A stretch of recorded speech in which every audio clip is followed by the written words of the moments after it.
Soni mathematics में आपका स्वागत है। क्लास 10th का फिजिक्स चल रहा है। इसमें हम प्रकाश का परावर्तन का कुछ बेसिक पॉइंट्स मैंने पढ़ा चुके हैं। मैंने प्रकाश किसे कहते हैं या फिजिक्स क्या है, प्रकाश का कुछ गुण के बारे में बता चुके हैं। किरण क्या है, किरण पुंज किसे कहते हैं। इसके बाद हम लोग पढ़ चुके हैं कि प्रकाश का चाल। इस सब के बाद आगे हम पढ़ने जा रहे हैं पारदर्शी, अपारदर्शी एवं पारभासी पदार्थ के बारे में। पारदर्शी पदार्थ किसे कहते हैं आप लोग जानते होंगे। पारदर्शी पदार्थ क्या है, तो जिस पदार्थ से या जिस वस्तु से प्रकाश पूरी तरह पार कर जाता है, जिस वस्तु से प्रकाश पार कर जाता है, आर पार कर जाता है, उसे हम पारदर्शी पदार्थ कहते हैं। जिस पदार्थ से प्रकाश जो है आसानी से पार कर जाता है उसे हम पारदर्शी पदार्थ कहते हैं। जैसे में क्या हो गया, कांच।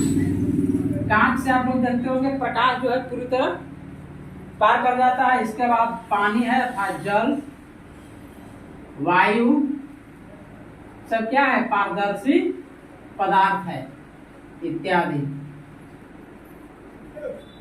और अपारदर्शी पदार्थ किसे कहते हैं, तो जिस पदार्थ से प्रकाश पार नहीं कर पाता है उसे अपारदर्शी पदार्थ कहते हैं। जिस पदार्थ से या जिस वस्तु से प्रकाश जो है पार नहीं कर पाता है उसे हम क्या कहते हैं, अपारदर्शी पदार्थ कहते हैं। जैसे में क्या हो गया, कुर्सी है, टेबल है, ईंट का दीवार है, ईंट का दीवार,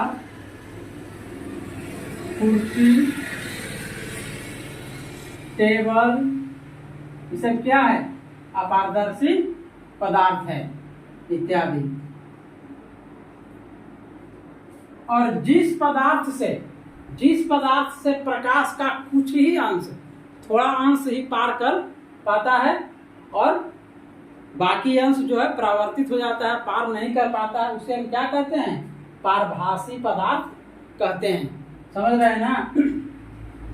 जिस पदार्थ से प्रकाश का कुछ अंश पार कर जाता है और बाकी अंश जो है परावर्तित हो जाता है उसे हम पारभासी पदार्थ कहते हैं। जैसे में तेल लगा हुआ कागज, तेल लगा हुआ कागज क्या है, पारभासी पदार्थ है। रक्त क्या है, पारभासी पदार्थ है। इस तरह से गंदा पानी क्या है, पारदर्शी पदार्थ है। गंदा पानी सब क्या है, पारभासी पदार्थ है, अर्थात इससे प्रकाश का कुछ ही अंश पार कर पाता है। इसके अलावा हमें पढ़ना है छाया किसे कहते हैं।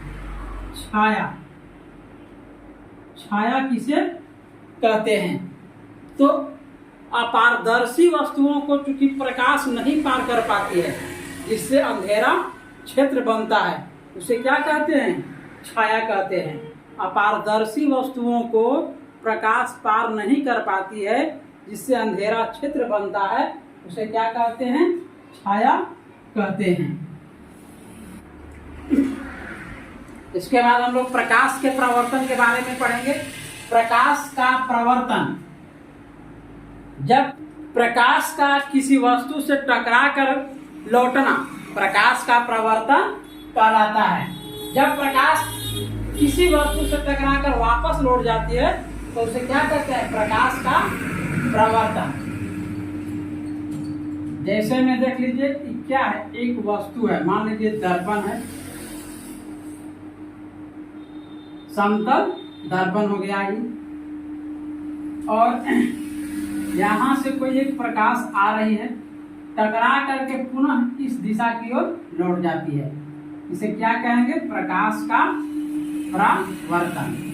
ए भी हो गया आपतित, एओ हो गया आपतित किरण और ओ भी हो गया परावर्तित किरण, और ओ एन क्या हो गया, अभिलंब है।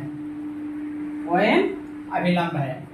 मान लेते हैं एक वस्तु है, समतल दर्पण हो गया, समतल दर्पण, कोई भी वस्तु हो सकता है, क्या है, आपतित किरण है और ओ भी परावर्तित किरण है।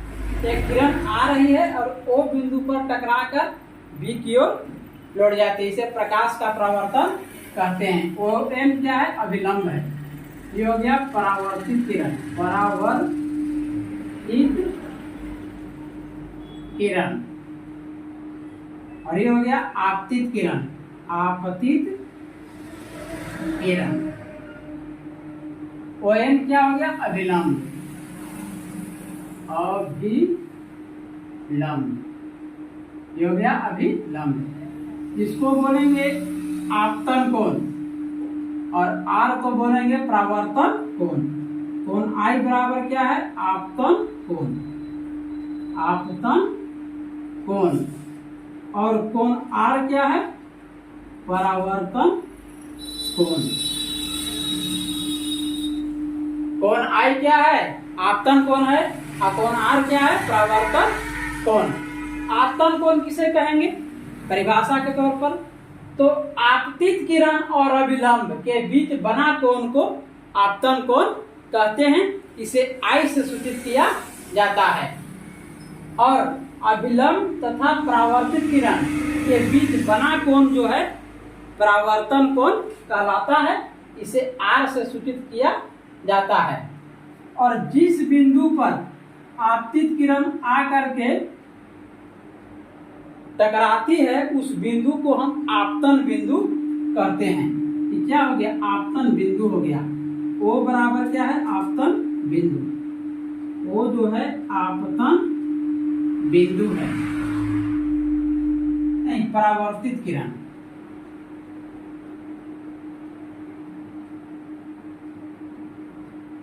आपतित किरण, परावर्तित किरण तथा आपतन बिंदु पर डाला गया अभिलंब तीनों एक ही समतल में होता है।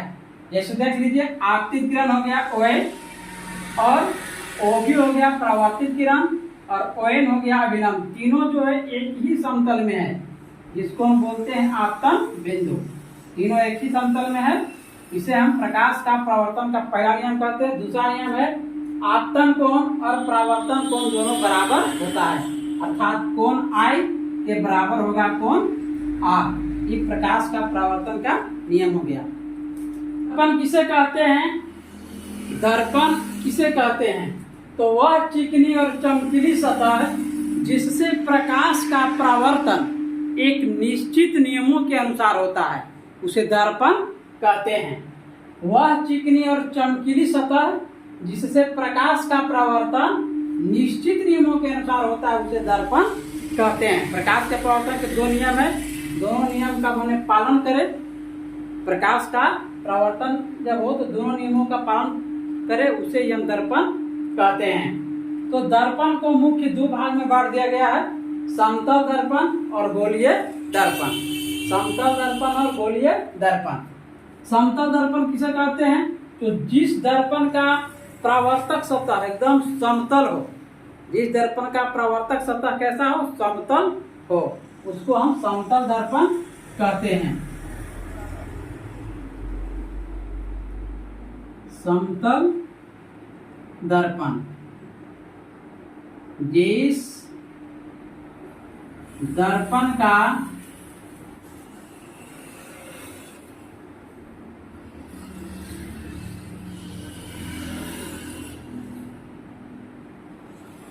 कहते हैं। जैसे में देखिए क्या है,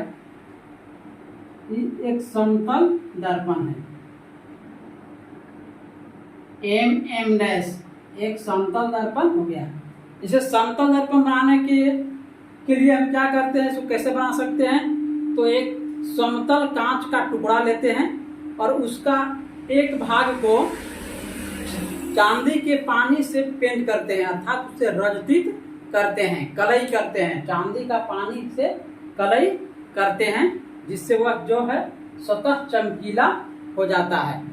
जिस सतह को हम कलई करते हैं उस पर रंगीन पेंट चढ़ाकर उसे और सुरक्षित कर देते हैं, और उसके विपरीत भाग से जो है प्रकाश का परावर्तन होता है, उसे ही बोलते हैं समतल दर्पण। अब इसके बाद गोलीय दर्पण है। जिस दर्पण का परावर्तक सतह किसी खोखले गोले का भाग होता है, उसे गोलीय दर्पण कहते हैं।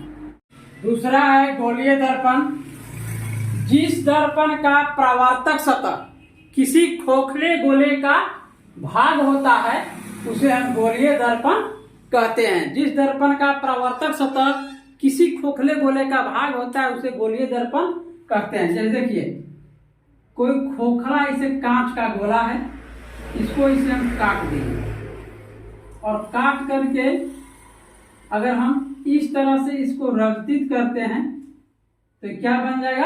अवतल दर्पण बन जाएगा।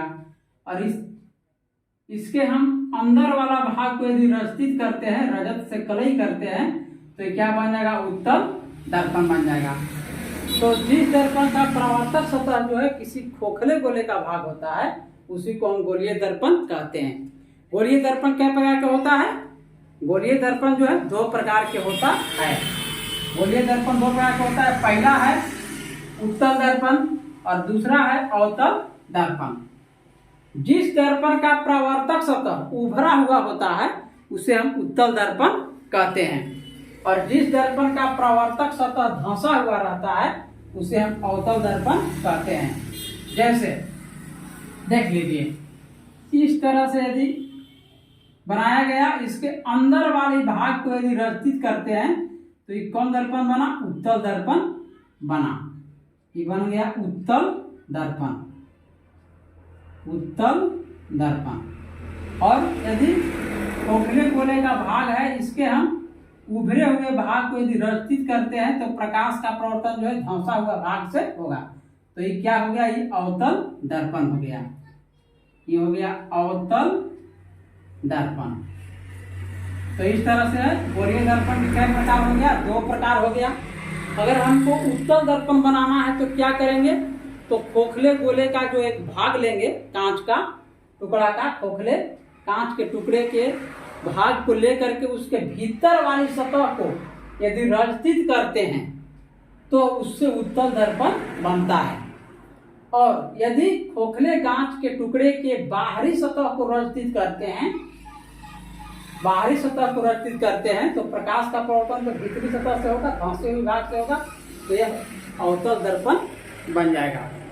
और इसके बाद हम लोग अब प्रतिबिंब किसे कहते हैं, प्रतिबिंब के प्रकार सबका नेक्स्ट वीडियो में हम लोग पढ़ेंगे।